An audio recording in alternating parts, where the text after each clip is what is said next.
Assalamualaikum warahmatullahi wabarakatuh. Apa kabar Anda sekalian? Ya, mudah-mudahan di rumah dalam kondisi sehat walafiat dan terus semangat belajar walaupun dalam kondisi daring. Nah, jumpa lagi dengan Miss Hasanah pada pembelajaran fikih hari ini. Nah, sebelum kita memulai pembelajaran, ada baiknya kita berdoa terlebih dahulu. Berdoa kita mulai ya, sama-sama kita berdoa. Bismillahirrahmanirrahim. Rabbi zidni ilma warzuqni fahma wa amalan mutaqabbala. Amin amin ya rabbal alamin. Nah, mudah-mudahan Anda sekalian dapat memahami materi kita hari ini. Selamat menyaksikan video pembelajaran hari ini. Tujuan pembelajaran kita pada hari ini yaitu yang pertama, agar Ananda dapat mengetahui sholat-sholat yang boleh dijamak. Kemudian yang kedua, agar Ananda dapat mengetahui apa saja jenis sholat jamak. Nah, kita langsung ke pembahasan ya. Sholat yang boleh dijamak.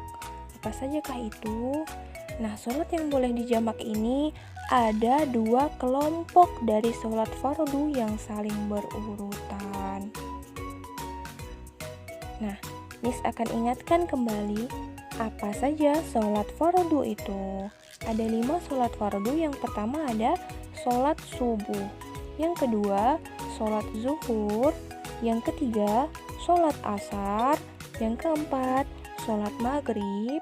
Dan yang kelima, ada sholat isya. Nah, dari sholat fardu ini hanya terdapat 2 kelompok yang boleh dijamak. Kelompok yang pertama adalah kelompok sholat zuhur dan asar. Nah, kemudian kelompok yang kedua adalah kelompok sholat maghrib dan isya. Jadi hanya 2 kelompok ini saja yang boleh dijamak ya, Ananda semuanya. Tidak boleh menjamak sholat zuhur dengan sholat maghrib ataupun sholat asar dengan sholat isya. Jadi hanya sholat zuhur dengan asar, kemudian maghrib dengan isya.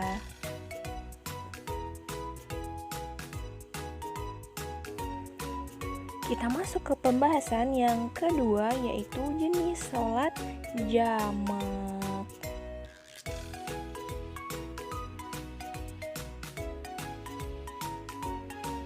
Nah, jenis sholat jamak ini ada 2. Ada berapa Nanda semuanya? Ada 2. Nah, 2 jenis ini berdasarkan waktu pelaksanaannya, yaitu ada namanya sholat jamak takdim, dan yang kedua ada sholat jamak takhir.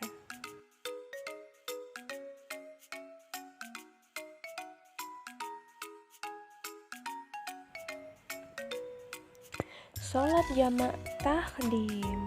Nah, jamak takdim ini Ananda artinya adalah menggabungkan 2 sholat dan mengerjakannya pada waktu sholat yang pertama atau yang awal. Pada waktu kapan?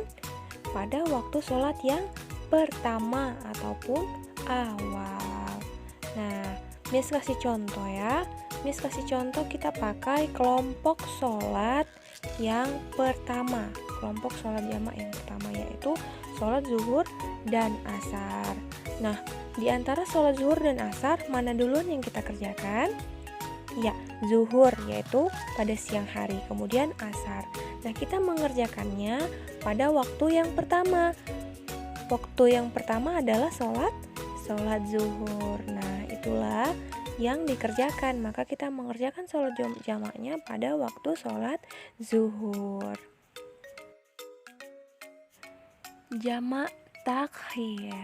Nah, jadi jamak takhir ini Ananda semuanya adalah menggabungkan 2 sholat dan mengerjakan pada waktu sholat yang kedua atau sholat yang paling akhir. Pada waktu kapan? Pada waktu sholat yang kedua atau yang paling akhir. Nah, contohnya adalah Miss pakai contoh kelompok sholat jamak yang kedua, yaitu sholat maghrib dan isya. Nah, mengerjakan sholat jamaknya ini pada waktu isya. Jadi mengerjakan sholat maghribnya pada waktu sholat yang paling terakhir, yaitu apa? Sholat isya. Nah, itulah tadi 2 jenis dari sholat jamak. Nah, Ananda semuanya, jadi dapat kita ambil kesimpulan bahwa Allah tetap mewajibkan hambanya melakukan sholat 5 waktu kemanapun ia pergi. Makanya Allah memberikan keringanan kepada kita berupa sholat jamaah ini. Boleh dikerjakan pada waktu awal maupun pada waktu akhir dari 2 jenis kelompok sholat jamaah yang sudah ditentukan. Nah, Ananda semuanya berhenti dalam perjalanan untuk melaksanakan sholat jamaah. Nah, suatu perbuatan yang sangat baik. Karena apa? Karena dapat merilekskan otot-otot kita ketika dalam perjalanan dan mampu menghilangkan penat selama perjalanan. Nah, mungkin ini saja yang dapat Miss sampaikan. Nah, minggu depan kita akan membahas tentang tata cara sholat jamaah. Nah, pada minggu ini kita tidak ada tugas ya, abang dan kakak. Tidak ada tugas, tapi boleh materinya dicatat di dalam buku catatan. Nah, mungkin sampai sini saja pembelajaran kita hari ini. Sama-sama kita ucapkan Alhamdulillahirrabbilalamin. Akhirul kalam, wabillahi taufik wal hidayah. Assalamualaikum warahmatullahi wabarakatuh.